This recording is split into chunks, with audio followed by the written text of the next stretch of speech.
everyone.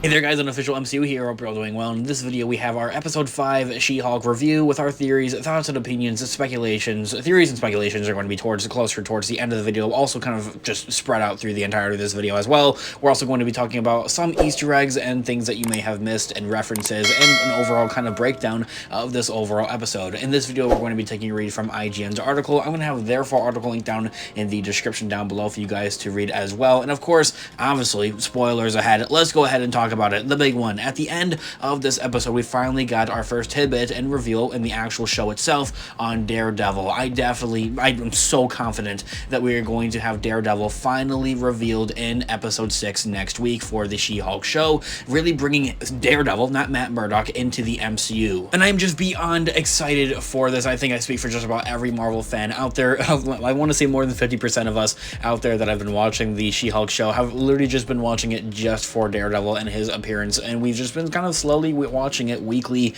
until we get to this point, and well, it seems that this point is finally upon us, so I am more than excited to get into this. Taking a read from what the article says, She-Hulk may have been shining a light on the multiversal atrocities we're willing to accept as comic book fans, but episode 5 has gone to prove just how ridiculous our real-life beauty industry really can be, while the show's format as a whole may be beginning to feel a bit familiar. And hey, since it's both a sitcom and a lawyer show, what else can you expect? This week's half hour still had some nice character development from Jennifer Walters and her complicated feelings around She-Hulk taking on these superpowers, but first of all, let's just take a second to appreciate just how painfully realistic Tatiana's ads for She-Hulk lines are. The TV commercial, the podcast spot, the billboard, all of it. None of these are the top advertisements would look a tad bit out of place amidst the onslaught of beauty-based capitalism we see every day in the real world.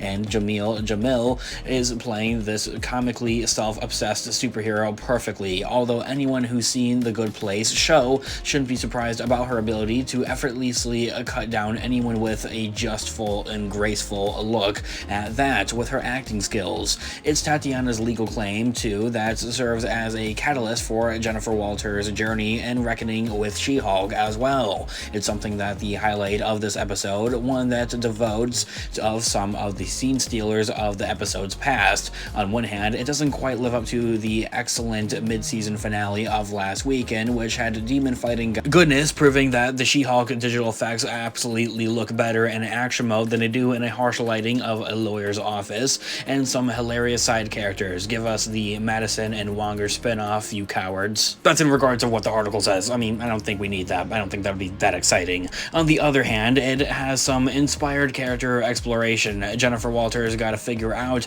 how she feels about her big green super form and how that makes her feel about her confidently real tiny human self. With the entirety of the origin story out of the way, as well as some of the MCU tie-ins, She-Hulk is starting to feel a bit more formulaic, and as She-Hulk has juggled this entire season, it does so while balancing a good amount of sitcom humor at the same time. At times, some fans, myself included, can argue that it's just a little bit tad too much, and it's just maybe not our type of humor, I guess, is what it is.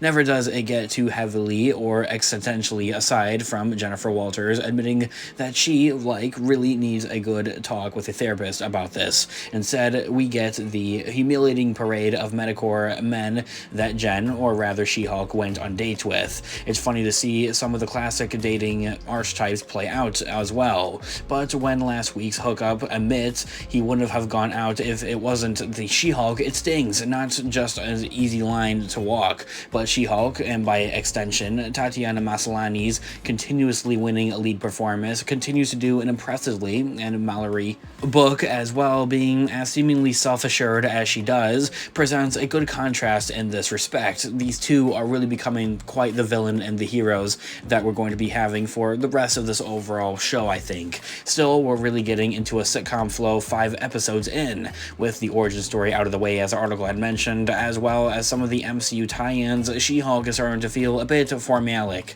Like any typical sitcom, it sets up to an A-plot storyline at the top, weaves in a B-story shenanigans, and slaps a bow in the main conflict by the end. That's not inherently a bad thing, but sitcom model lives for a reason. But it does mean it's starting to feel a little bit more predictable in those terms and conditions, although I would have to kind of disagree 3, as I had mentioned at the beginning of this video, talking about the whole Daredevil tease and how they're going to introduce him and really bring him into the MCU there as well.